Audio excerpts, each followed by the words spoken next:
Hello everyone, this is 17th December session of the Hindu newspaper analysis in which we will discuss only three issues. The first issue is related to La Nina and El Nina effect on India's climate. The second issue is related to green hydrogen and the financing challenge. The third issue is related to procedure for removing judges of the Supreme Court or High Court. So let's discuss all the issues in detail. What are El Nino and La Nina? How it impacts India's monsoon? What is issue? How do the La Nina and El Nino influence global atmospheric circulation and weather pattern? इस article में हम understand करने की कोशिश करेंगे कि अल Nino and ला निना किस तरह से ग्लोबल एटमॉस्फेरिक सर्कुलेशन को इन्फ्लुएंस करते हैं और किस तरह से वेदर पैटर्न को इफेक्ट करते हैं. What is a triple dip La Nina? If a La Nina was to form now, how would it affect the current Indian winters and subsequent summers and monsoon as well? Triple dip La Nina क्या होता है? अगर current में ला Neena form होता है, ये किस तरह से करंट इंडियन विंटर्स को अफेक्ट करेगा और सब्सिक्वेंट समर्स एंड मॉनसून को किस तरह से ये अफेक्ट करेगा. What are El Nino and La Nina? La Nina and El Nino are complex weather patterns resulting from variations in ocean temperature in the equatorial Pacific region. La Nina and El Nino complex weather pattern है जो कि equatorial Pacific region में ocean temperature में variation की वजह से create होते हैं. It means equatorial Pacific region जो भी है और वहाँ पर ओशन टेम्परेचर के अंदर बहुत ज़्यादा वेरिएशन आता है. इसकी वजह से लानिना एंड अल्निनो जैसे वेदर पैटर्न क्रिएट होते हैं. They are opposite phases of the El Nino southern oscillation cycle. El Nino southern oscillation cycle ENSO के ये अपोजिट फेजेज हैं. The ENSO cycle describe the fluctuations in temperature between the atmosphere and ocean in the east central equatorial Pacific. ENSO क्या होता है? It means El Nino Southern Oscillation Cycle. El Nino Southern Oscillation Cycle east central equatorial Pacific reason के अंदर atmospheric और ocean temperature में बहुत ज़्यादा fluctuations आते हैं. इसी को ENSO कहा जाता है. It means east central equatorial Pacific region जो है, इस रीजन के अंदर एटमॉस्फेयर का टेम्परेचर एंड ओशन का टेम्परेचर के बीच में फ्लक्चुएशंस डिफरेंस बहुत ज़्यादा हो जाता है. इसको हम ENSO El Nino Southern oscillation cycle बोलते हैं. El Nino and La Nina episode typically last 9 to 12 months, but some prolonged events may last for years. El Nino and La Nina episode typically 9 to 12 months तक continue रहते हैं और कुछ prolonged events so many years तक long हो सकते हैं. El Nino is a climate pattern that caused due to unusual warming of surface waters in the eastern tropical Pacific region. Eastern tropical Pacific reason के अंदर specially ocean में surface water का जो temperature है वो बहुत ज़्यादा हाई हो जाता है, वार्मिंग हो जाता है. इस पैटर्न को अल निनो कहा जाता है. इट मीन्स अल निनो एक क्लाइमेट पैटर्न है जिसमें ईस्टर्न ट्रॉपिकल पैसिफिक ओशन के अंदर सरफेस वाटर बहुत ज़्यादा वार्म हो जाता है. It is the warm phase of El Nino Southern oscillation. Al Nino Southern oscillation का ये एक वार्म फेज होता है. It occurs more frequently than La Nino. La निना के साथ अगर कंपेयर किया जाए तो अल निनो मोर फ्रिक्वेंटली अकर होता है. इट मीन्स ये बार बार जनरेट होता है. La Nina, the cool phase of ENSO, is a pattern that caused due to the unusual cooling of the tropical eastern Pacific. ला निना ये ENSO का कूलिंग फेज है जो कि ट्रॉपिकल ईस्टर्न पैसिफिक ओशन के अंदर अनयूजुअल कूलिंग की वजह से जनरेट होता है. La Nina events may last between 1 to 3 years, unlike El Nino, which usually last no more than a year. La Nina के अगर बात की जाए तो ये 1 से 3 ईयर्स तक ये इवेंट्स कंटिन्यू रहता है, जबकि El Nino 1 ईयर से ज़्यादा इसका इवेंट कंटिन्यू नहीं रहता है.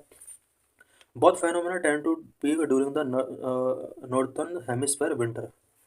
जिस टाइम पर नॉर्थर्न हेमिस्फेयर के अंदर विंटर होता है उस टाइम पर ये दोनों फेनोमेना बहुत ज़्यादा पीक पर होते हैं.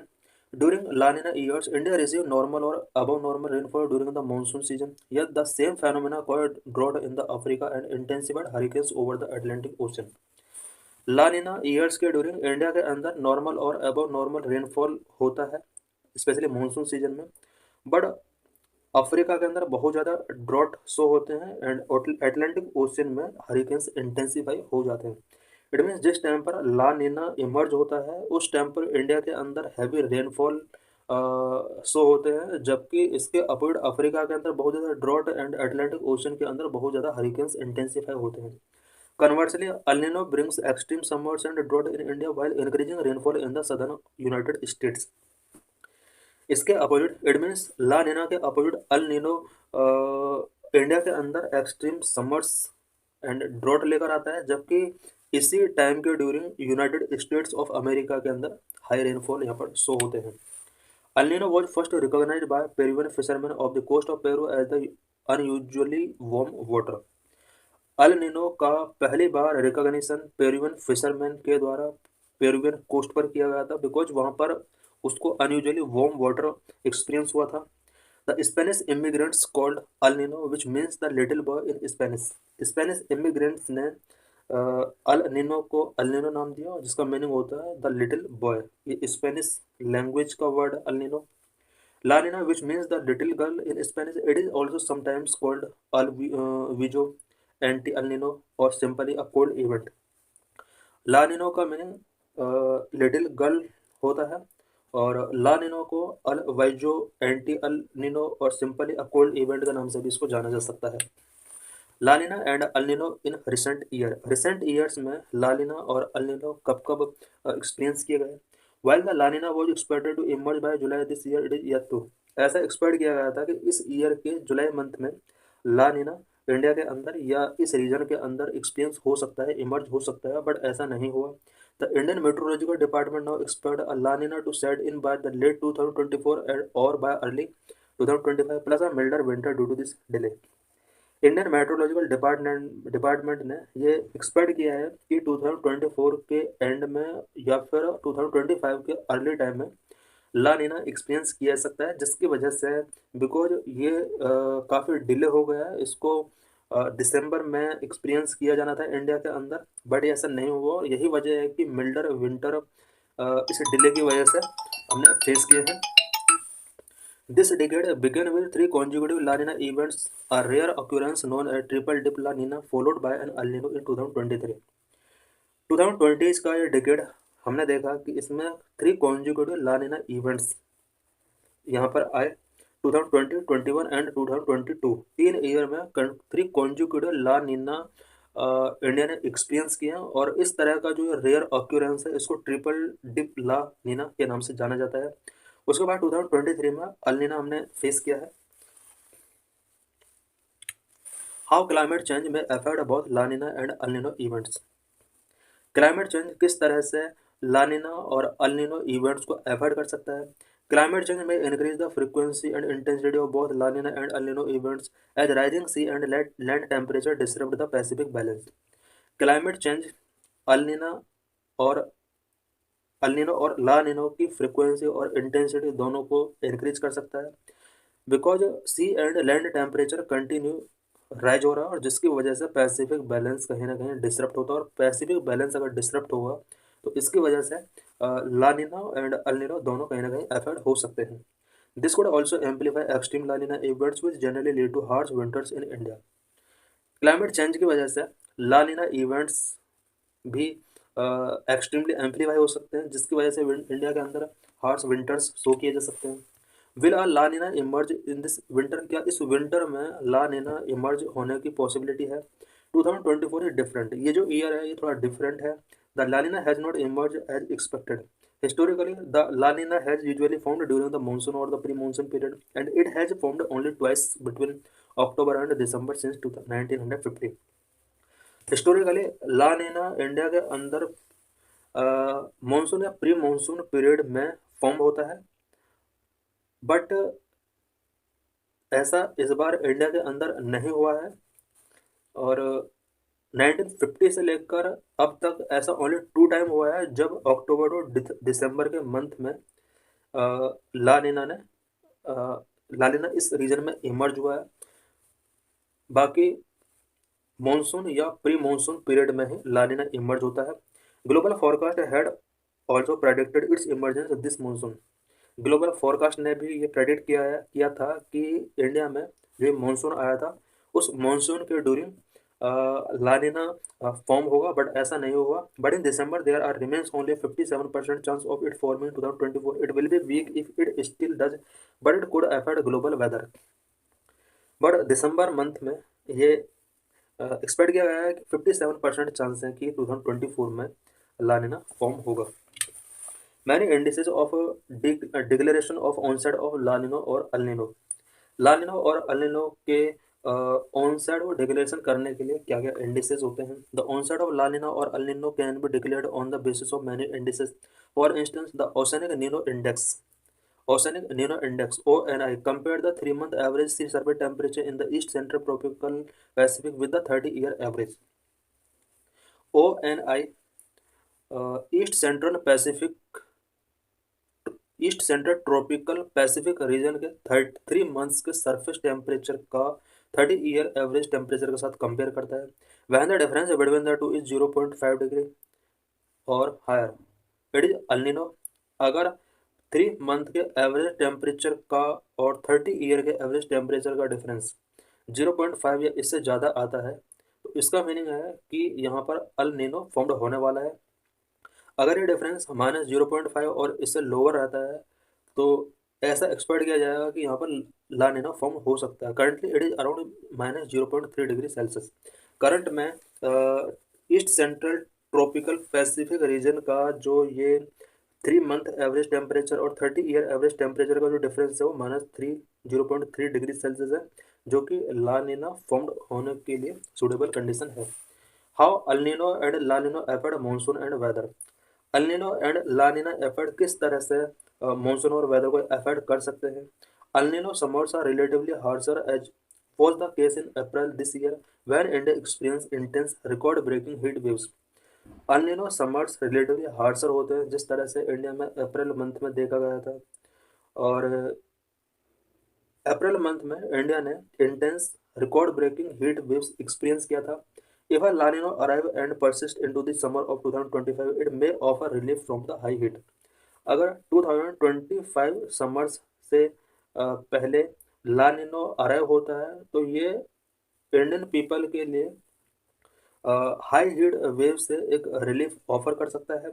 El Nino often disturb monsoon with India historically receiving below average rainfall during at least half of El Nino year since 1871। El Nino की वजह से इंडिया का मानसून डिस्टर्ब होता है बिकॉज अल नीनो की वजह से इंडिया के अंदर रेनफॉल कम होता है। Both north and south India for instance have received less rainfall during more intense El Nino events while central India has been barely affected। El Nino events की वजह से नॉर्थ इंडिया और south India दोनों में less rainfall होता है, जबकि middle India या सेंट्रल इंडिया का जो पार्ट है वो बहुत ज़्यादा अफेक्ट नहीं होता है। La Nina promotes robust monsoon by the normal or above normal rainfall in the La Nina years as of 2020, 21 and 2022। लानिना अगर फॉर्म्ड होता है तो ये रोबस्ट मानसून को प्रमोट करता है जिसकी वजह से नॉर्मल और एबव नॉर्मल रेनफॉल होता है। लानिना ईयर्स हमने जिस तरह से देखा 2020, 21 और 22 रेनफॉल बहुत ज़्यादा हुआ था और ये बिलो नॉर्मल रेनफॉल हुआ था। जबकि इसके बाद जस्ट 2023 में अल नीनो हमने एक्सपीरियंस किया है। Thus, it would be a welcome development if a La Nina forms now or early next year and continues until the monsoon season। तो ये बहुत ही अच्छा होगा इंडिया के लिए अगर La Neena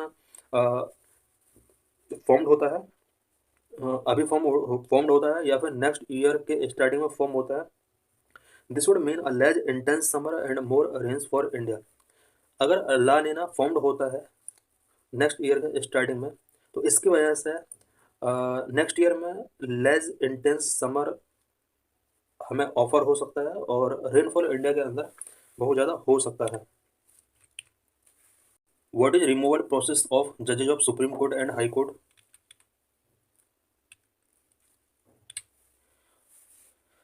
55 MPs of Rajya Sabha have submitted a motion for removing Allahabad High Court Judge Justice Shekhar Kumar Yadav to chairman of the Rajya Sabha।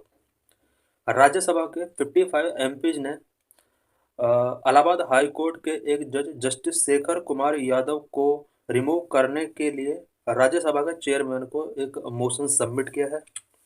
What is the procedure for removal of जज of Supreme Court High court?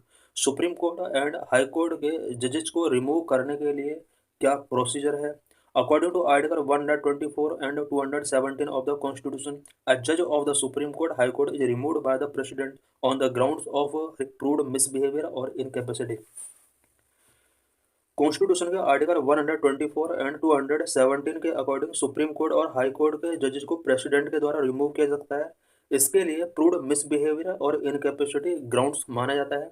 It means अगर कोई भी जज misbehaviour और incapacity show करता है तो इस बेस पर उस जज को रिमूव किया जा सकता है।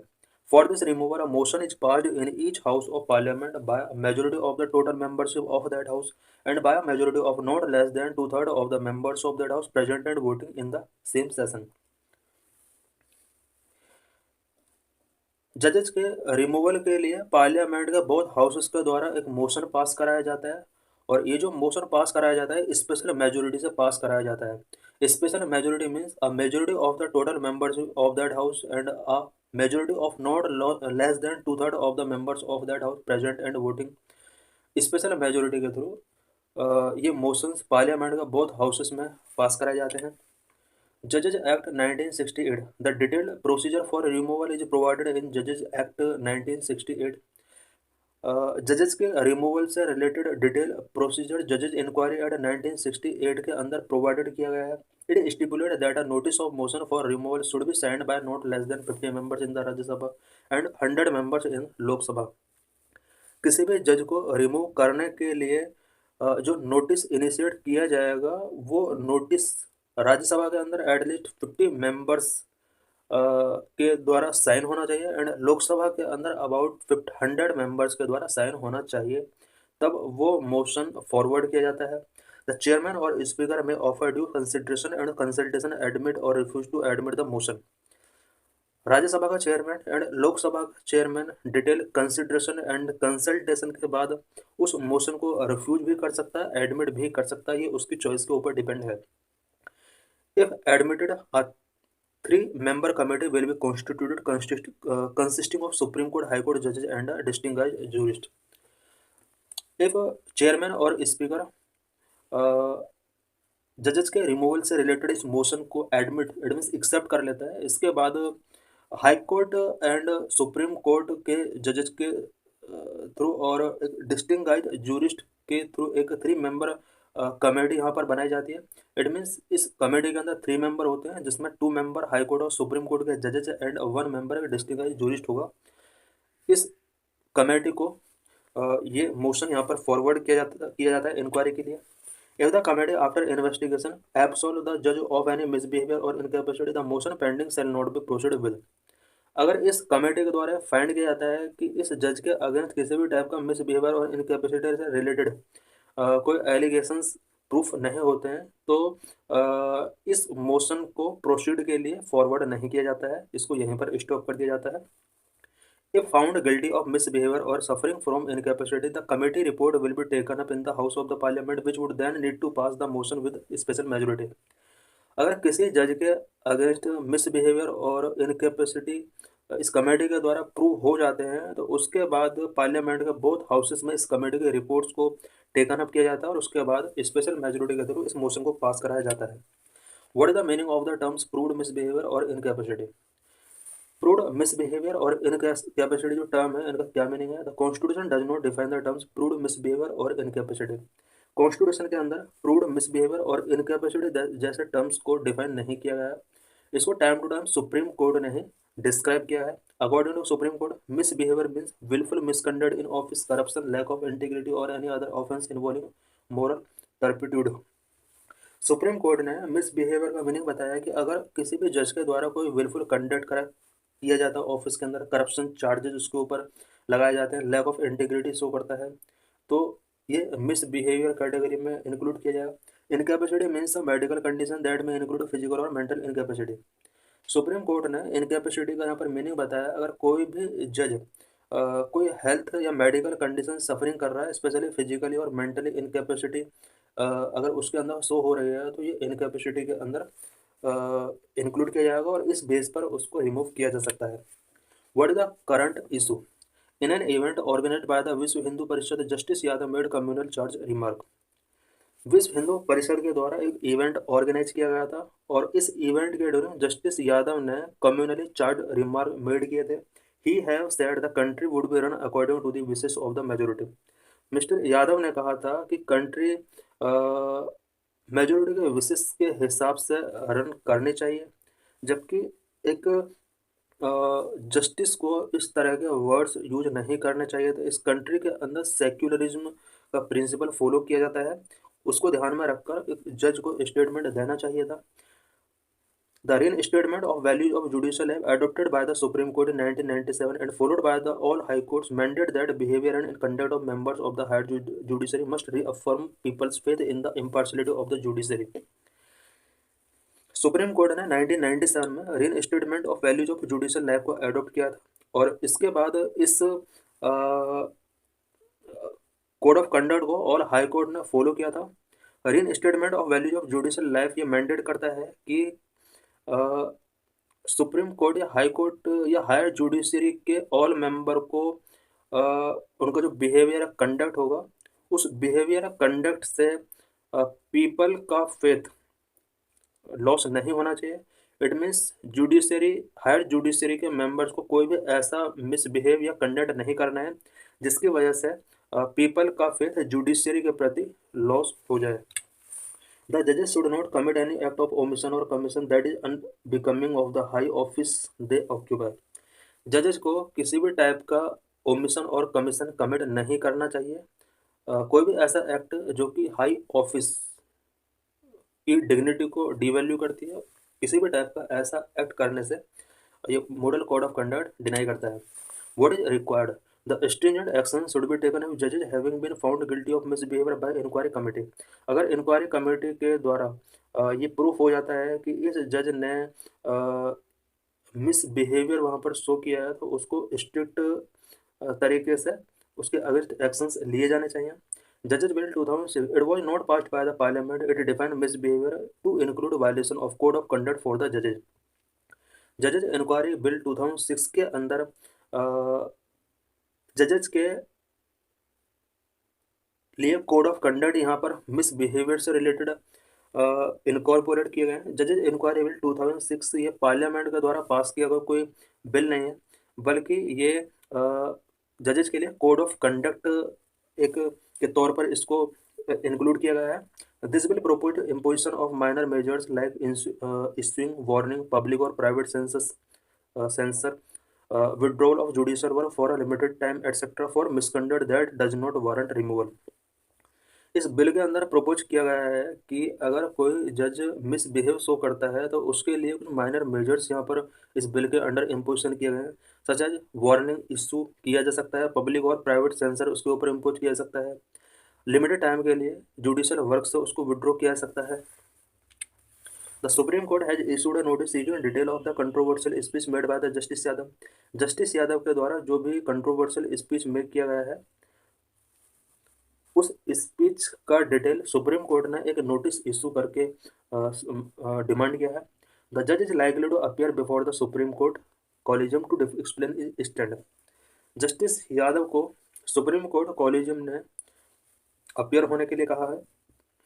It is cardinal that judges display behavior that behoves the high constitutional office they hold। यह बहुत ही इम्पोर्टेंट हो जाता है कि जजेज को उस तरह का बिहेवियर शो करना चाहिए जिस तरह से ये हाई ऑफिशियल पोस्ट पर कॉन्स्टिट्यूशनल पोस्ट पर बैठे हुए हैं, तो उसी तरह से इन्हें अपना बिहेवियर हाई स्टैंडर्ड का शो करना चाहिए। किसी भी टाइप का ऐसा स्टेटमेंट इन्हें नहीं देना चाहिए जो कि कम्युनल क्लैश का रीजन बन जाता है। This is previous year questions related to this article। Question number 1, explain the reason for the growth of public interest litigation in India. India के अंदर public interest litigation it means PIL का growth बहुत ज़्यादा हो रहा है। इसके क्या क्या रीजंस हो सकते हैं? As a result has the Indian Supreme Court emerge as the world's most powerful judiciary. एक रिजल्ट के तौर पर क्या इंडिया एक इंडियन जुडिशरी वर्ल्ड के मोस्ट पावरफुल जुडिशरी बन चुका है 2014, यानी इस ईयर ये क्वेश्चन मेंस में पूछा गया था। Question number 2, discuss the desirability of greater representation to women in the higher judiciary to ensure diversity equity and inclusiveness. 2021 में क्वेश्चन पूछा गया था कि हायर जुडिशरी में डाइवर्सिटी इक्विटी एंड इंक्लूसिवनेस को इंश्योर करने के लिए वुमेन का रिप्रेजेंटेशन बहुत ज़्यादा होना चाहिए। क्यों होना चाहिए? Question number 3, critically examine the Supreme Court judgment on National Judicial Appointment Commission at 2014 with reference to appointment of judges of higher judiciary in India। 2017 में क्वेश्चन पूछा गया था। इसमें national judicial appointment commission NJAC act 2014 से related supreme court का क्या judgement था और इसके थ्रू जजेस का हायर जुडिशरी के अपॉइंटमेंट किस तरह से किया जाता था, इससे रिलेटेड ये क्वेश्चन पूछा गया है। What is green hydrogen? In this article, we will discuss about various issues and challenges related to green hydrogen.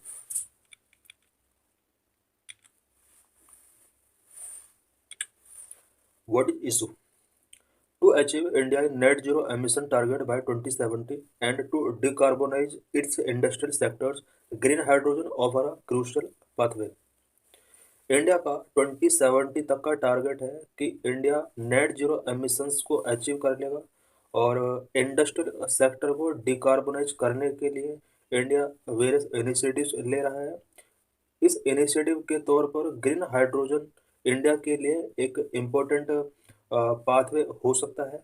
India has set target of producing 5 million metric ton of green hydrogen annually by 2030 could establish India's early leadership in this emerging sector।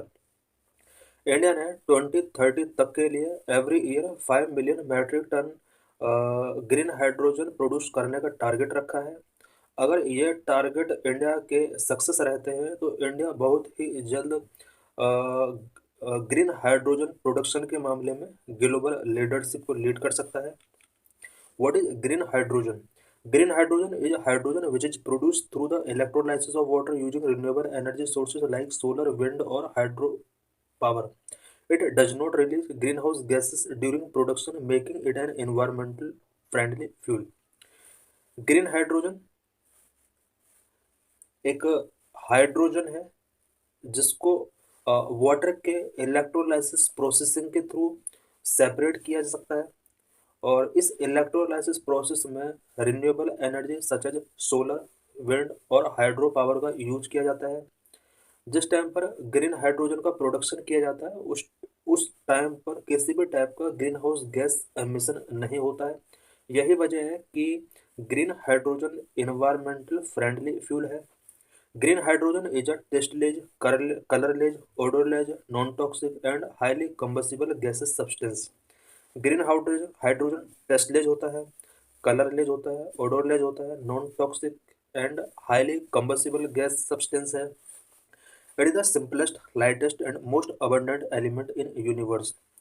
Green hydrogen simplest, lightest and पूरे universe के अंदर more abundant element है।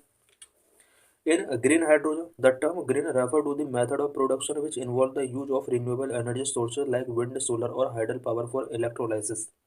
Green hydrogen में जो ये green term है इसका meaning क्या है?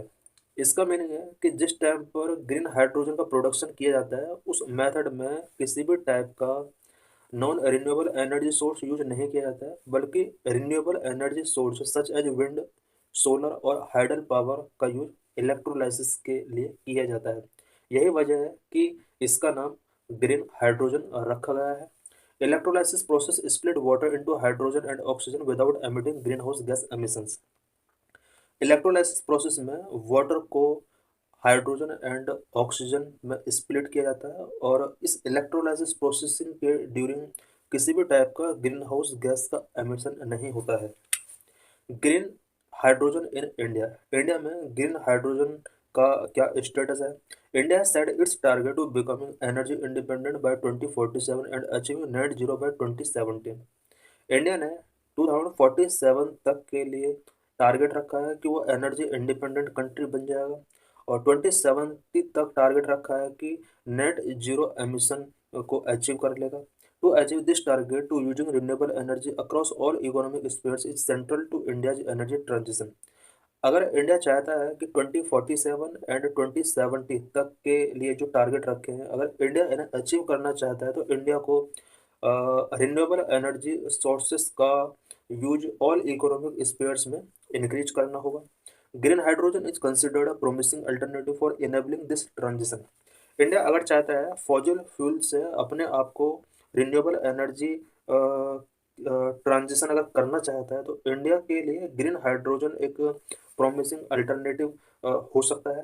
India has set a target for producing 5 million metric ton of green hydrogen annually by 2030। India ने 2030 तक के लिए every year 5 million metric ton green hydrogen production करने का टारगेट रखा है। Currently India is on track to meet only 10% of its stated goal. Current में problem ये है कि इंडिया ने जो टारगेट रखा हुआ है every year 5 million metric ton green hydrogen produce करने का जो टारगेट रखा हुआ है, अभी इसका 10% टारगेट ये अचीव कर पा रहा है। Green hydrogen advantages. Green hydrogen क्या क्या सिग्निफिकेंस हो सकते हैं? Number one, energy storage for a long period तक एनर्जी स्टोर करके रखा जा सकता है। Number two, flexible energy carrier, monetary benefits, reduced emissions, global dominance, energy storage for a long period. Green hydrogen can be stored for a long period, which make it suitable for grid stability by providing energy when renewable sources are intermittent. Green hydrogen को long period तक store करके रखा जा सकता है, और grid stability के लिए ये एक इम्पोर्टेंट रोल प्ले कर सकता है। बिकॉज ग्रिड स्टेबिलिटी इंडिया के अंदर एक इशू बना हुआ है, और रिन्यूएबल एनर्जी सोर्सेस जितने भी होते हैं वो इंटरमिटेंट होते हैं, उनके लिए एनर्जी प्रोवाइड ये कर सकता है। Number two, flexible energy carrier. Hydrogen can be used for various energy applications such as integrating renewable energy sources, industries and transportation. Hydrogen gas जो होती है इसको वेरियस एनर्जी एप्लीकेशंस में यूज किया जा सकता है, such as renewable energy sources को इंटीग्रेट करने के लिए इसका यूज किया जा सकता है। इंडस्ट्रीज एंड ट्रांसपोर्टेशन सेक्टर के लिए एक इंपॉर्टेंट रोल प्ले कर सकता है। It means industries, transportation and renewable energy source के लिए एक इम्पोर्टेंट रोल प्ले कर सकता है। Number three, monetary benefits. During electrolysis, the produced oxygen as a byproduct can be monetized for industrial and medical applications. Electrolysis के during जो इसका by product, it means oxygen जो जनरेट होता है, इस ऑक्सीजन का use industrial and medical applications में किया जा सकता है, और इकोनॉमिकली इसका प्रॉफिट लिया जा सकता है, इसको मोनेटाइज किया जा सकता है। Reduced emissions. Unlike grey hydrogen, which is produced from methane, green hydrogen production does not release greenhouse gas, and its byproduct oxygen is environment-friendly water vapor. Grey hydrogen जो कि मीथेन से प्रोड्यूस किया जाता है, इससे डिफरेंट ग्रीन हाइड्रोजन का जो production होता है, उस प्रोडक्शन के ड्यूरिंग किसी भी ग्रीन हाउस गैस का एमिशन नहीं होता है। बाय प्रोडक्ट के तौर पर ऑक्सीजन जनरेट की जाती है जो कि इन्वायरमेंट फ्रेंडली वाटर वेपर है। It means grey hydrogen green house gas emissions release करता है, जबकि ग्रीन हाइड्रोजन के प्रोडक्शन के ड्यूरिंग किसी भी टाइप का ग्रीन हाउस गैस का एमिशन नहीं होता है। Number 5, global dominance. Several countries are doing experiment of blending green hydrogen with natural gas for power generation, industrial applications and residential use. World के बहुत सारे कंट्रीज हैं जो ग्रीन हाइड्रोजन का नेचुरल गैस के साथ ब्लेंडिंग करने का एक्सपेरिमेंट कर रहे हैं, सो दैट पावर जनरेट किया सके और उसका यूज इंडस्ट्रियल एप्लीकेशन और रेसिडेंशियल यूज के लिए किया जा सके।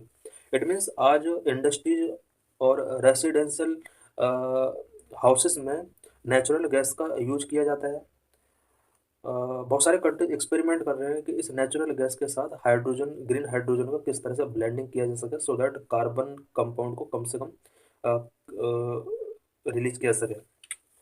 Issues and challenges before green hydrogen के बिफोर क्या क्या इशूज हैं, क्या क्या चैलेंजेस हैं। Number one, high cost of production, production cost बहुत ज़्यादा है। Number two, high energy consumption, इसके प्रोडक्शन में एनर्जी का बहुत ज़्यादा कंजप्शन होता है। Number three, safety concern, safety से रिलेटेड कंसर्न है। नीड टू डेवलप इंफ्रास्ट्रक्चर का लैक है, इसको डेवलप करने की जरूरत है। एनर्जी स्टोरेज से रिलेटेड बहुत सारे चैलेंज हैं। Dependency on renewable energy sources, green hydrogen generate करने के लिए रिन्यूएबल एनर्जी सोर्सेज पर डिपेंडेंसी बहुत ज़्यादा है। नंबर एट, पब्लिक एक्सेप्टेंस, अगर इसके प्रोडक्शन को सस्टेन करना है तो उसके लिए सबसे पहले पब्लिक एक्सेप्टेंस बहुत जरूरी है। Number one, high cost of production, the production of green hydrogen through electrolysis by using renewable energy sources is more expensive, making hydrogen production costlier. सबसे बड़ा चैलेंज है कि अगर ग्रीन हाइड्रोजन का अगर प्रोडक्शन करना है तो इसके लिए इलेक्ट्रोलाइसिस प्रोसेस जो फॉलो किया जाता है ये हाईली एक्सपेंसिव है, और यही वजह है कि ग्रीन हाइड्रोजन का प्रोडक्शन कॉस्टलियर कॉस्टलियर है। Number two, high energy consumption, green hydrogen production require more energy than other fuel. Green hydrogen का प्रोडक्शन जब किया जाता है तो उसके लिए अदर फ्यूल के प्रोडक्शन के कंपेयर में मोर एनर्जी की जरूरत पड़ती है। ये भी एक इम्पोर्टेंट चैलेंज बना हुआ है पूरे वर्ल्ड के लिए। Number three, safety concern, hydrogen highly flammable and volatile, need extensive safety measures to prevent explosion and leak. Because hydrogen highly flammable gas है और वॉलेटाइल गैस है, यही वजह है कि एक्सटेंसिव सेफ्टी मेजर्स की नीड है so that explosion and leakage को प्रिवेंट किया जा सके। The development of proper safety regulations and protocols is crucial to ensure the safe handling and storage of green hydrogen. Green hydrogen के safe handling और storage के लिए proper safety regulations and protocol का development करना बहुत जरूरी है।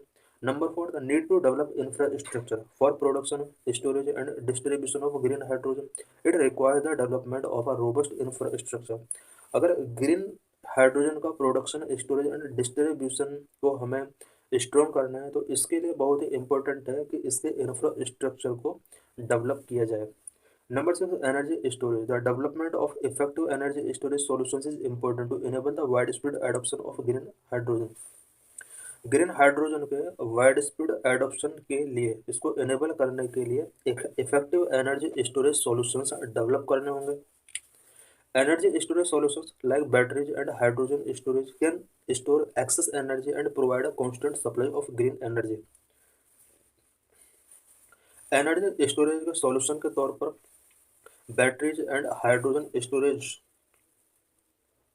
हमें डेवलप करने होंगे, और इसके थ्रू हम ज़्यादा से ज़्यादा एनर्जी को स्टोर कर सकते हैं, जिसकी वजह से ग्रीन हाइड्रोजन के कांस्टेंट सप्लाई को इंश्योर किया जा सकता है। Number seven, dependency on renewable energy sources. Green hydrogen production is dependent on renewable energy sources like solar, wind and hydro power.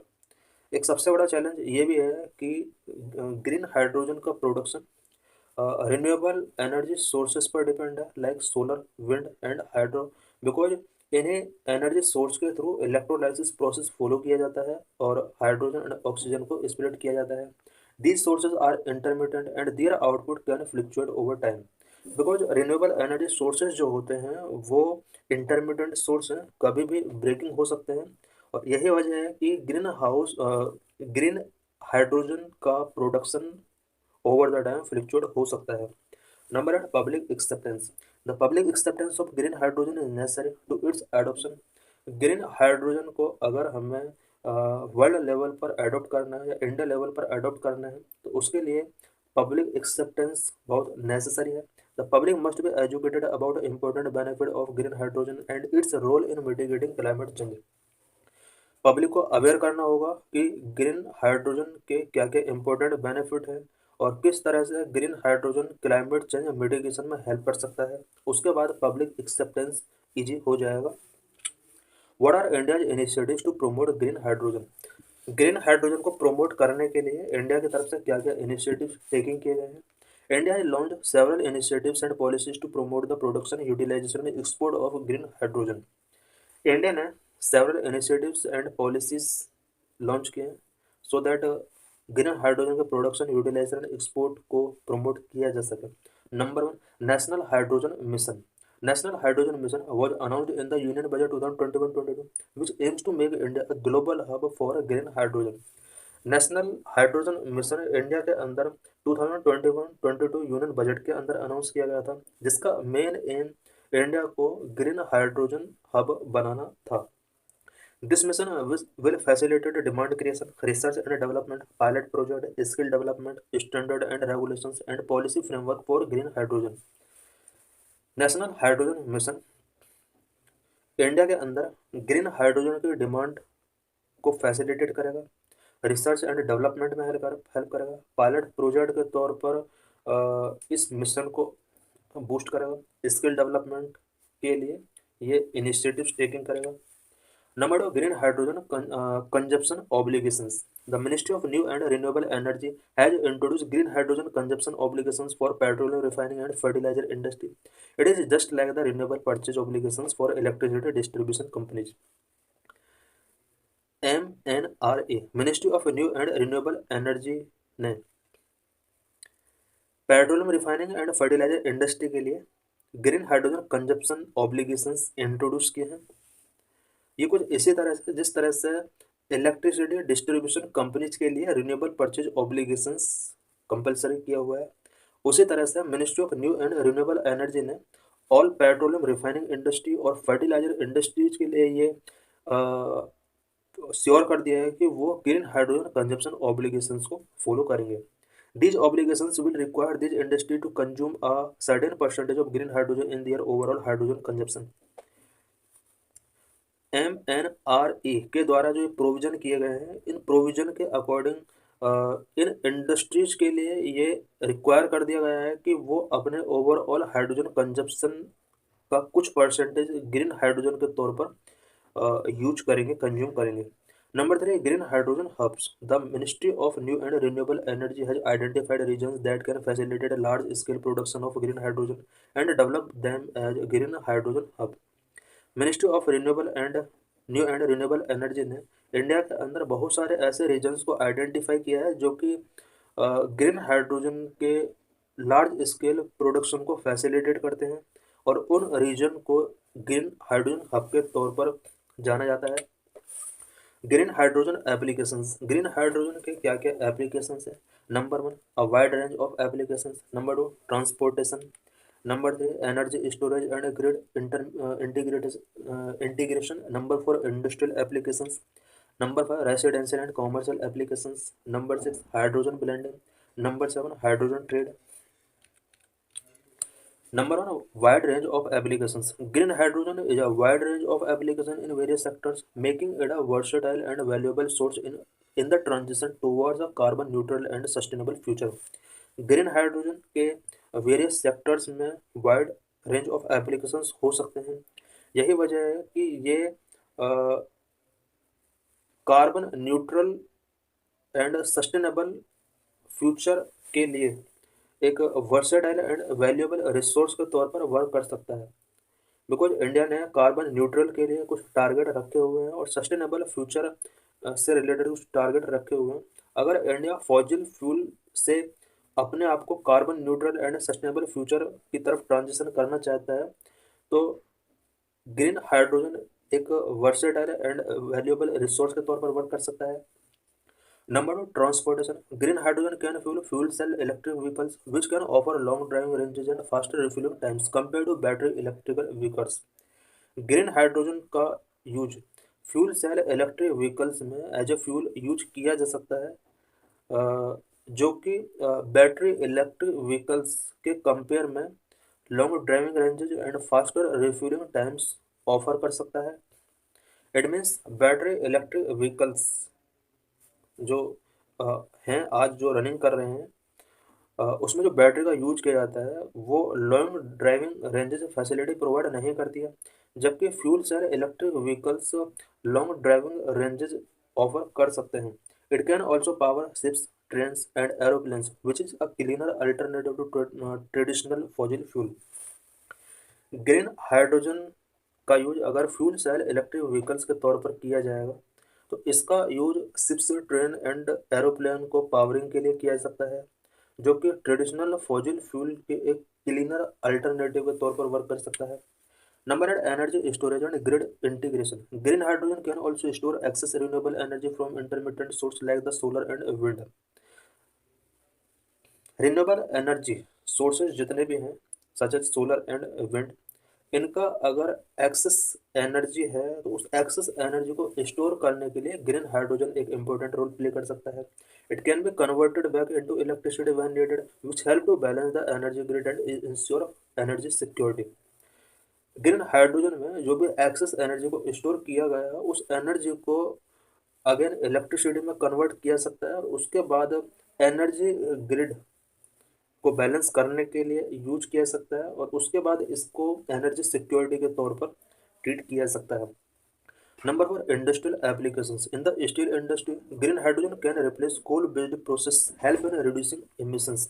Steel industry के अंदर अगर ग्रीन हाइड्रोजन का यूज किया जाता है तो उसमें जो कोल बेस्ड प्रोसेसिंग होता है उसको रिप्लेस किया सकता है, उसके बाद एमिशंस को यहाँ पर रिड्यूस किया जा सकता है। It can also replace fossil fuels use in the production of ammonia.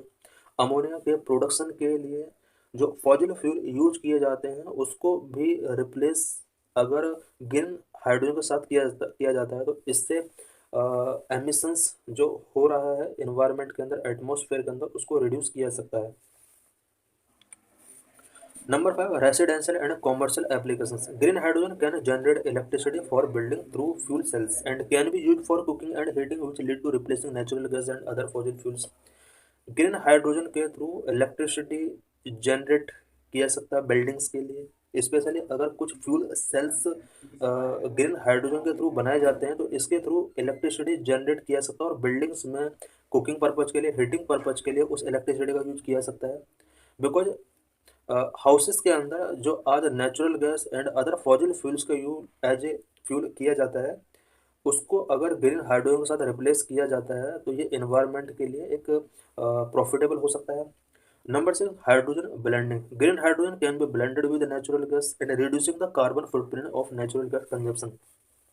Green hydrogen का यूज नेचुरल गैस के साथ अगर ब्लेंडिंग कर दिया जाता है तो इसके थ्रू नेचुरल गैस कंजप्शन में कार्बन फुटप्रिंट्स को रिड्यूस किया जा सकता है।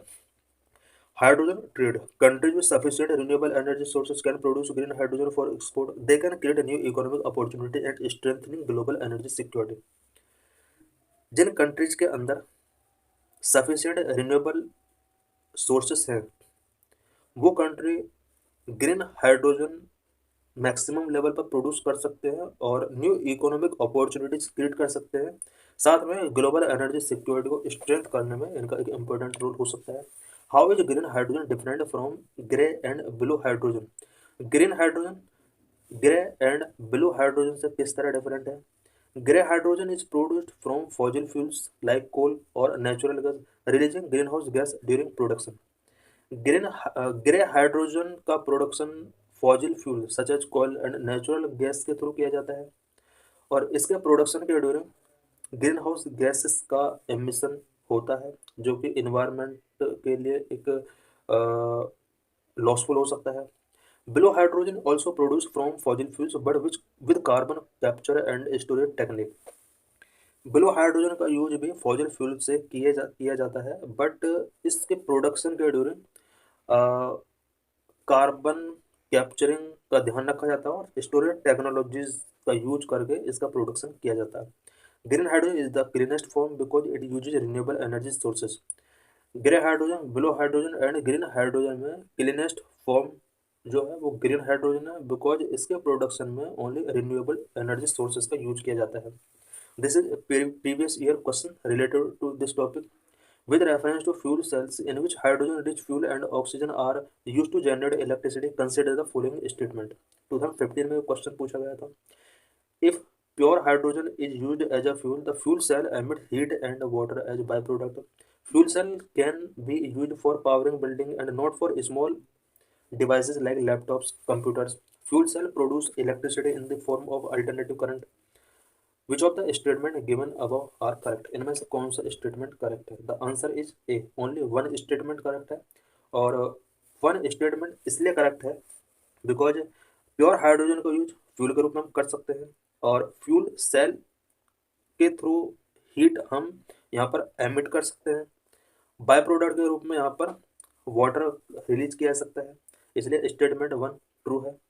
स्टेटमेंट टू इसलिए ट्रू नहीं है because fuel cell can be use for powering building, ये सही है, and not for small devices like laptop and computers. यहाँ पर ये इसमें रॉन्ग है कि फ्यूल सेल के थ्रू जो पावर जनरेट की गई है उसका use small devices like laptop computers में यूज नहीं किया जा सकता, ऐसा नहीं है, इसलिए statement to is wrong. Fuel cell produce electricity in the form of alternating current, AC के फॉर्म में ये इलेक्ट्रिसिटी प्रोड्यूस करता है, this is wrong. So the correct answer is option A, only one. So thanks for watching this video.